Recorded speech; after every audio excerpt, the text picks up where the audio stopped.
This opening is classic mitigation work. The defense is emphasizing mental health and lack of prior felonies. Notice how they're setting up a pathway toward intervention in lieu of conviction, a kind of second chance for low-level offenders struggling with addiction or mental illness. Smart move if the judge buys it. For intervention and lieu of conviction on each case with regard to that, as Miss Karupa does qualify for that program.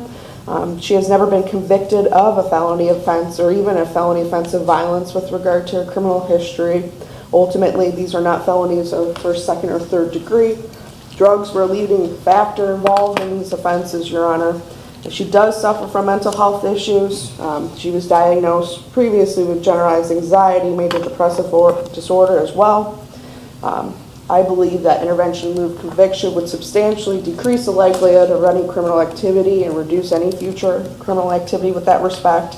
And Ms. Karupa is willing to do anything that entails her in any type of program that the court may deem necessary. Thank you.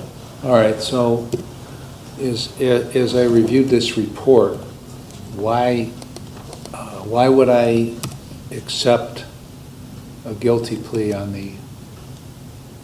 Here's where it gets tense. The judge is basically saying, I can't accept a guilty plea from someone who doesn't think they're guilty. That's not just drama. It's a procedural safeguard. Judges must ensure pleas are knowing, voluntary, and factual. Otherwise, the conviction could be overturned later. Obstruction case. Your Honor, with that regard, I previously talked to my client with regard to that situation. I know at that time she wasn't receiving medication she informed me of that are helpful to clarity with regard to her mental health. She's now receiving that medication inside the jail. I talked to her after that interview with that respect. She does not consider this case as garbage, for a lack of terms. She understands the severity that's involved with it, and she will tell you that today.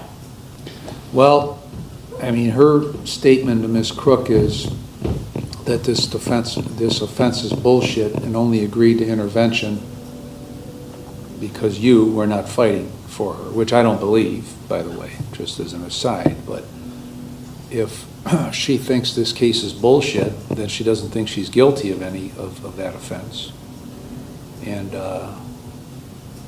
so I'm wondering why I'm not in the habit of accepting guilty pleas from people who do not believe that they're guilty. So why in the world would I do that in this case? Your Honor, I'm guilty. Well, then why did you say the case was bullshit? Because I wasn't medicated and just irrational thinking. But what I did, in the woods was silly. Shouldn't have even been there. I did what I did, and exactly what did you do? I was in the woods hiking, and I ran from the police. You were in the woods hiking? Yeah, and I ran from the police. I got scared, so I put them in danger and myself. I did get hurt, which was also... So you weren't at that house at all? No. Okay. So you guys got to help me in this thing, okay? Because as I read through this report, there's a call from a road worker working nearby who says This part sounds straight out of Mystery Show. A trespassed house, a man dressed in black, a van parked 3 times, and the defendant's story keeps shifting. The judge's confusion here isn't for show. He's probing inconsistencies that might reveal whether she's lying or just unstable. What do you think? Honest confusion or cover-up? Van, or this car, whatever it is, showed up 3 separate times that day, littering the property with some garbage. Sheriff's deputies get called, go investigate, look in the house. It's clearly somebody's been in the house. There's broken windows, broken doors, open doors. It sounds like the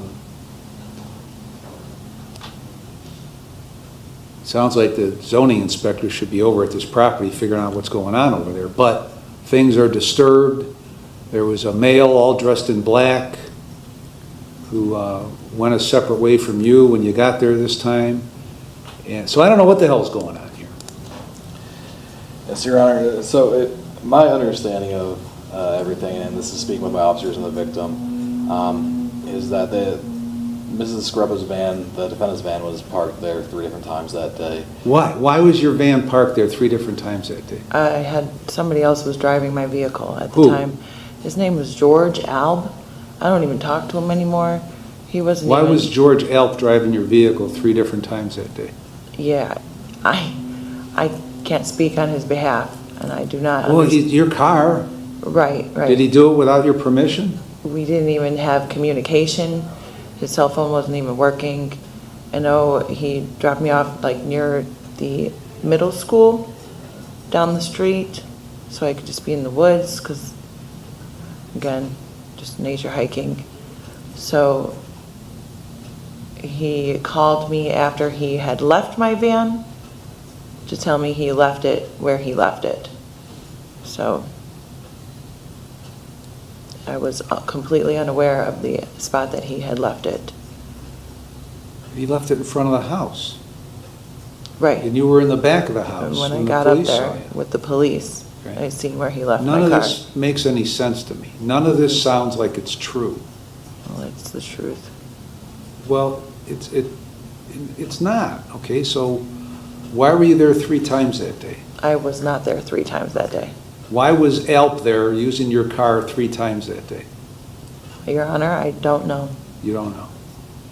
Okay, where's Alp? East Lake, I think, that's where he What? stays, I think. Why was he dressed all in black? See, sounds like you guys were going in this house, is what it sounds like. I wasn't in the house, Okay. Your Honor. Okay. Nor was he. All right, how do you know? He was there 3 times that day and you don't know why, when he was there. I mean, I spoke to him one time after this, and I haven't seen him since. Okay. So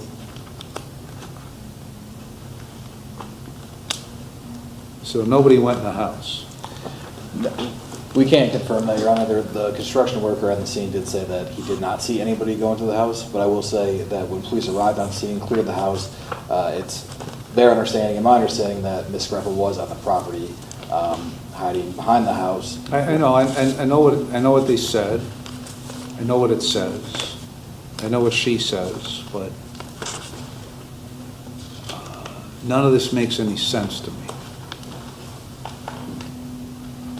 And nobody knows who the guy dressed in black is other than what Miss Karupa told me is George Alp, if that's his name. Why didn't they find out who that was? From my understanding, there was some follow-up, Your Honor. I don't know. Well, they asked her. They asked her who it was, and she wouldn't tell them. That was the extent that they did anything. And as far as I know, So what's going on at that house that they're getting, that they get calls from there, and there's been complaints of squatters there, and this is another squatter call apparently. Okay, so what's going on there that this is happening over and over again? And why aren't they finding out what's going on there? Because this keeps happening over and over again. Yeah, I don't know the answers to that, Your Honor. I do know that it is a frequent problem, and there is evidence of people being in that house quite frequently, such as sleeping bags and things of that nature being on the floor. But again, I can't say that the defendant was there. You know, the simple answer to repeated squatter calls would be, why doesn't the owner secure the house? And then it wouldn't be a problem. Is that something that Concord is trying to do, rather than waste time of these guys running out there every time George Alp and his crew go out there? I mean, what the hell's going on here? So I do know when I did speak with the victim when he was here briefly in Ohio, he did say at one point he did secure the house, but when he came back, the door there was some kind of barricade in front of the door, and when he came back, the barricade was no longer there. There's a lot of, I don't know what's going on here. There's a lot of shit going on that nobody seems to be interested in. And I'm curious as to why this thing, with her record, was even bound over in the first place. So I don't know. I mean, it sounds to me like you ought to go to trial on this thing. So you're hiking, your story is you're you get dropped off, have nothing to do with this house. You were simply dropped off to hike in the woods. The police call your name and you run and they chase you. Is that obstruction? Where's the obstruction? Based on Miss Karupka's view of the facts, is there obstruction in that view of the facts? With her hiking through, it's my understanding that if the police had reasonable suspicion to detain her and she did not stop. Okay, she's hiking. I'm not talking about their view that she's at this house, abandoned house, and they go there and investigate. She's laying down 75, what she's telling me, if the person doesn't admit guilt to the offense, not to a made-up offense. Okay, we're not, this isn't a speeding case where we're going to avoid 2 points and have a loud muffler instead. Okay, this is exposing herself. Watch how the judge starts dismantling her hiking story. His tone changes from curious to sharp. This is what happens when a narrative doesn't fit the evidence. He's signaling that her credibility is slipping fast. And in courtroom psychology, once a judge loses trust, it's hard to earn it back. To a felony conviction, potentially. So why would I accept a guilty plea based on what she tells me happened here?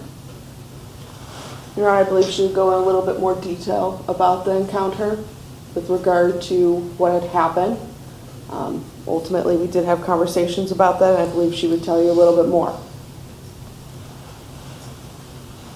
Besides the fact that when they called my name and I hid, and then when they called me out and I ran, Why would you hide it scared if you're me. just hiking through the woods? It scared me.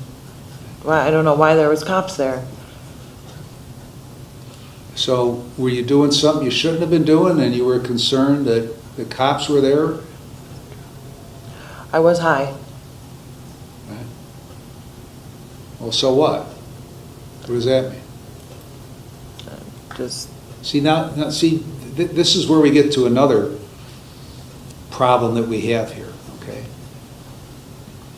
Because what you're trying to soft sell me is that you had nothing to do with a trespass in that house or being there multiple times during that day when you didn't have a right to be there or in the house, okay? And now you're trying to give me some half-assed story, okay, that you were just hiking, now then you hid and you didn't come out, then you ran. And that you're trying to give me something to hang my hat on that allows me to find you guilty or to agree, okay, that there is sufficient facts to support a guilty plea in this case. That's what you're trying to do. So nobody's being honest with me, which I'm used to, because whenever I sit here, nobody's honest with me, okay? So that doesn't matter, okay? But I can't accept guilty pleas without a complete admission of guilt. Your Honor, I was on the property. I know you were on the property, okay? Sounds like from what you're telling me, you were on the property by mistake because you were just hiking in the woods, okay? And I'm guessing that you weren't on the property by mistake, that you and whoever Johnny Cash was, all dressed in black, okay, were going to that property and doing whatever, all right? And you got caught. That's what I'm guessing. This is just besides the point and not really a fact of the matter, but he would always wear black, and it was pointed out to him several times that he looks inconspicuous all the time wherever he was. So Pointed out by who? Me, friends, Okay. people he hangs out with. See, now you're telling me that you know more about George Alp than just an occasional he calls and uses my car, okay? So I can't, I mean, I've been out here for 20 minutes and I'm not getting straight answers, okay?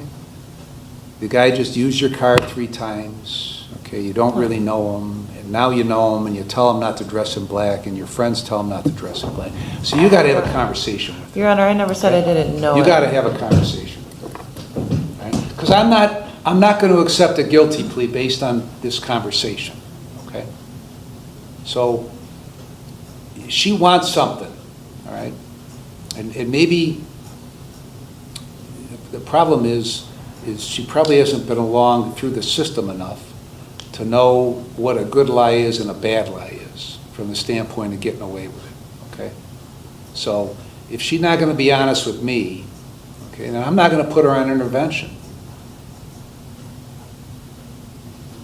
All right. Forth with a little bit more details with regard to the instant offense, if she may. Such as? Your Honor, I've been told that George Alp has a past of trespassing, which actually I was completely unaware of. But that day, we had discussed this property. I did have him drop me off to enter into the woods, which took, it took about a 20-minute hike to get to the perimeter of the house. Now, I'm from Concord. I grew up in that area. So on my bus route, younger, I'd seen this immaculate house. Just beautiful. But recently, taking my daughter to Auburn, well, it's Lamouth now, I had noticed that it was dilapidated, overgrown, and there had been talks that it was empty. So I was in the backwoods. He had called me, said he left my van there, and I was upset with him that he had left it there. So by the time he called, I started walking up the hill. And I don't know if he went in to the house or not. Honestly, I do not know. I was told that he had been seen by people, and I started walking up the hill. I heard the police, sheriff's department yell. I did hide. When they did get into the backwoods, they called me out because I was crouched down, hiding, scared, obviously scared, and I ran from them. Tasers, I stopped, and then we all ascended up the hill to find my van. There was stuff at the end of the gully, so I don't, if that was him getting stuff from out of the house. So, I mean, I'm guilty of being there. I'm guilty of being a part of whatever he was trying to do. Well, what was he trying to do? Apparently get stuff from inside the house. Apparently. I mean, There's a bunch of stuff sitting out. I did find like little trinkets on my walk. It looked like it was stuff the kids may have played with. They were like all scattered about the hill. I did put those in my pocket to, I don't know what else I would find, Come to find him gone. You didn't find those trinkets scattered about the hill. There was. Okay. You didn't. What time of day was this? About 1 in the afternoon, Your Honor. In April? End of April, yes. Yeah, there wasn't snow. I found like a little fairy leg and figurine and. So what about this Alp character?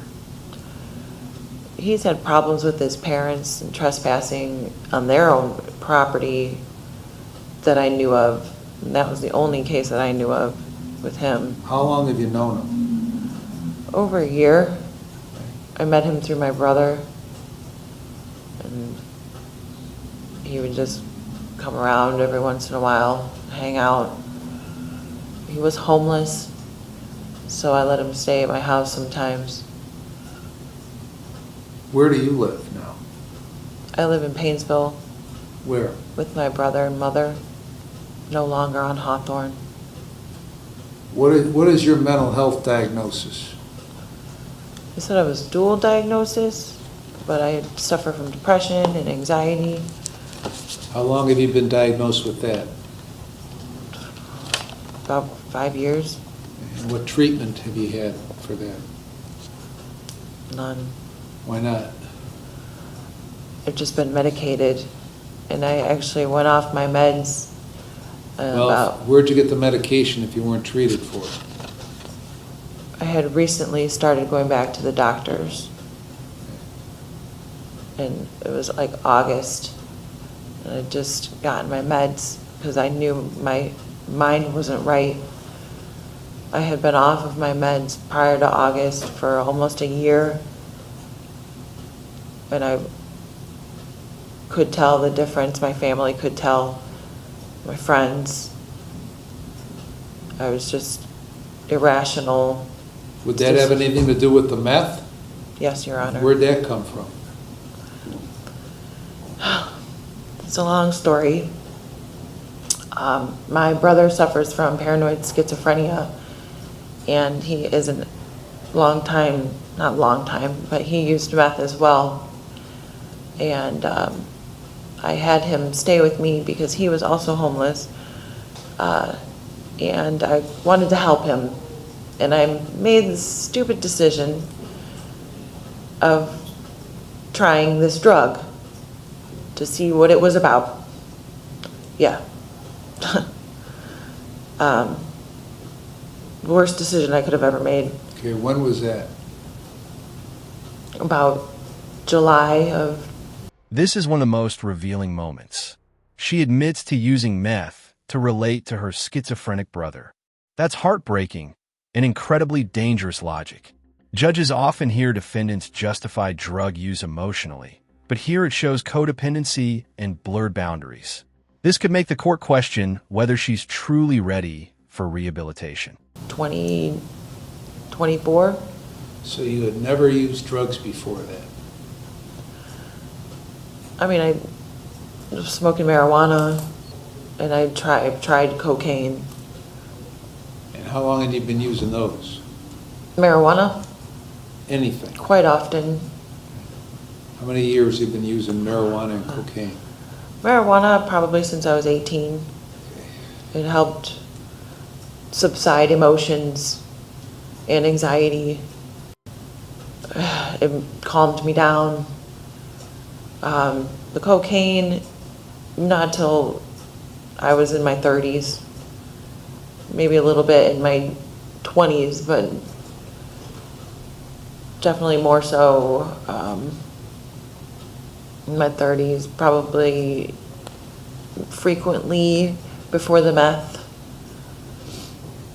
So you're telling me that that was that's when you first tried meth because you thought with your mental health issues and your cocaine use and your marijuana use, you were just curious as to what this drug was all about. Honestly, yes. It was affecting my brother. How was it affecting your brother? I wanted to see if it was his mental health or if it was the drug. I wanted to try to relate to him, to try to help him, which doing the drug obviously wasn't the way to go. You knew that from the start. Well, You couldn't possibly have thought I didn't know what else to that do. using meth would have been a good idea. I wanted to relate to my brother, Your Honor. I wanted to help him. He's a paranoid schizophrenic who wasn't medicated. I didn't know how else to help. We've tried every option for the last 21 years. Well, how about if you start with helping yourself Yeah. before you try to help somebody else? And I had hit rock bottom so quickly. Okay. And All right, so then you, once you started using, if that's when you started using, you kept using. Okay. So now what? I realized that I couldn't help him. Okay, forget him. I'm talking about you. I know. Now what? And part of the problem is what you just told me is you live with him, okay? That's the next problem we have to address. So now what for you? I kicked him out. Well, you just told me that you live with your mother and him. Well, yeah, no, that's my older brother. I have 3 brothers. All right. What are you gonna do? I have How 3 old are you brothers. now? 39. Okay, so what are you gonna do? Because you've got no felonies on your record. I don't ever want to go back to that drug or any drugs, Your Honor. All right, so how are you gonna do that? By getting a system, a network of sobriety people, I wanted to, actually, before I had gotten the drug charges, I wanted to enter into an IOP program on my own accord because I knew I had a problem that I didn't want to have anymore. Okay. So I had lost my job, I lost my house. Did you do that? I hadn't, I got into trouble. So I was advised that I should probably try to get into that program, but everything kind of just snowballed so quickly. I was getting evicted out of my house. So I was packing up, trying to figure out what to do with that. And then my older brother, not the schizophrenic one, is who I live with, and my mother. I have 3 brothers. So he let me stay with him while I was, moving out, and then obviously now homeless. So I was wanting to get a job at Meyer, IOP program, going to AA meetings. I have a very close network of friends that do actually go to AA meetings quite often. My father was taking, who he's here right now, was taking my schizophrenic brother to AA meetings as well, and I hadn't stuck my feet in the ground to just do it yet. But I know that this was something that would benefit me immensely. Alliant, there's many rehabs that I was looking into, New Beginnings, Square One in Ashtabula, which is where the network of my friends go to AA meetings. They're involved with taking people from treatment facilities to meetings. Alliant, which is located in Shaker Heights, they are a mental and drug rehab, a very well-renowned mental and drug rehab facility. There is a secretary there who went there and is a huge advocate for it, who's been sober for 6 years. She loved the program enough that she's back there working. I even thought about maybe doing social work at Lake and Geauga Recovery Services. All right, I can't do the social work, but... Forget that. Yeah, okay. Okay, you can't do social work because No, right, you can't take care of yourself. right. I need to get better. That's the most important part. And the rehab with the mental and the drug, I got a lot to uncover. Did you tell me that you took your daughter to school somewhere in that area? Yeah. Where?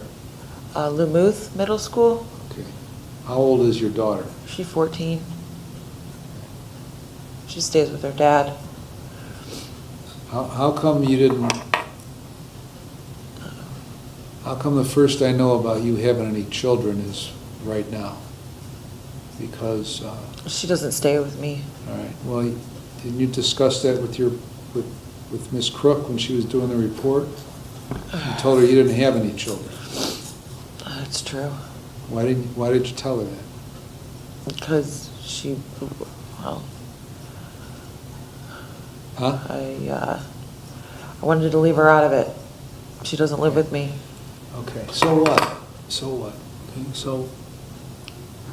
I don't really even take care of her right now. Okay, well, she exists, right? See, this is the next problem. I don't know what else there is. I'm supposed to, Ms. Novotny wants me to put you on an intervention plan. And the intervention plan is to address whatever ails you so that you comply with the plan, so you complete the plan, so you don't get felony convictions. That's the point, okay?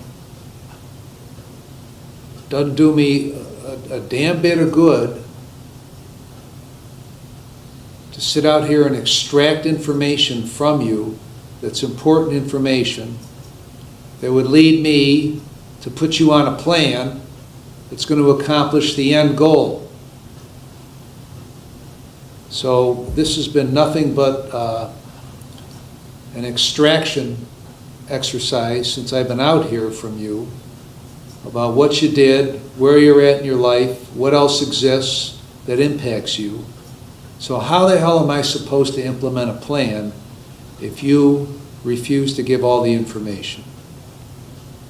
I was told by inmates to leave my daughter out of it.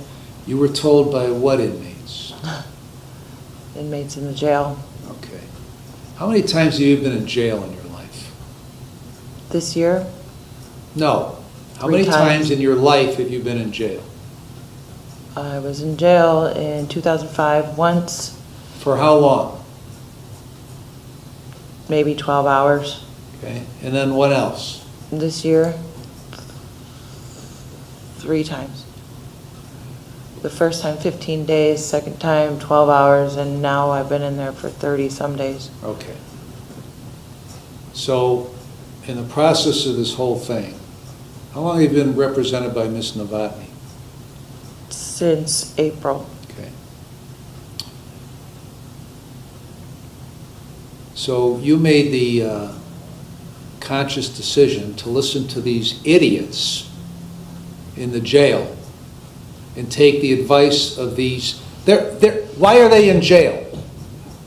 Because they broke the law. Because they can't live by the rules of society. And you've got yourself a good lawyer here trying to help you, and you're listening to these nimrods over here. Why is that? Scared? Scared of what? I don't know, Your You Honor. don't know. You don't know. Get The judge's patience runs out. His line, "Stop listening to the morons in jail," is brutal but real. He's highlighting how inmates often give terrible legal advice that ruins chances at diversion programs. This whole exchange becomes less about punishment and more about whether she can take responsibility and cooperate with help. Honestly, I don't know. It's more involvement with trouble. I don't want more trouble than. So I don't know what you're all about as I sit here. Just want I know you've got mental health problems that you've refused to treat in the past. I know you've got drug addiction problems that you refused to treat in the past. Both need to be treated. I don't know all the other factors that go into it, okay? Your Because Honor. external factors affect that, okay? There's external factors out there. Okay, one is your daughter. I don't have the slightest idea where she lives, who she lives with, how often you see her, what she's like, because these dipshits tell you to leave her out of it. Okay?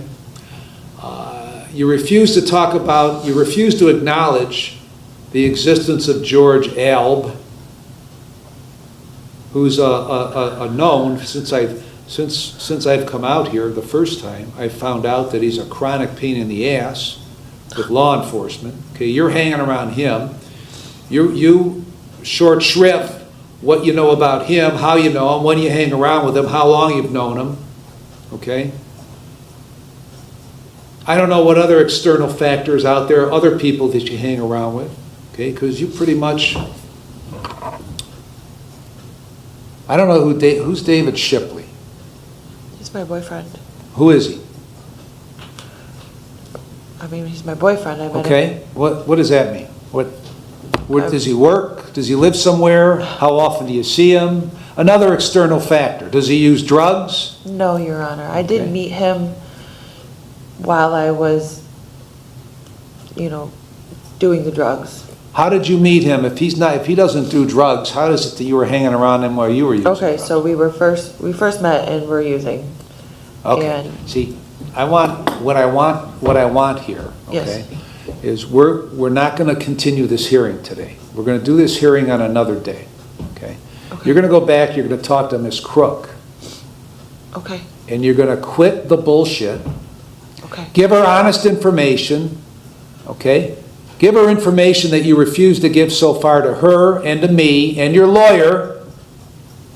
Because if you have any hope of being on an intervention plan, then you better tell me everything that I need to know for a proper plan. okay, Because if you don't, and I put you on a plan, sure as shit you'll be back here again having violated. And you'll be convicted. And you'll continue to spiral downward. Okay? When you go over here, stop listening to the morons in the jail. They're in jail for a reason.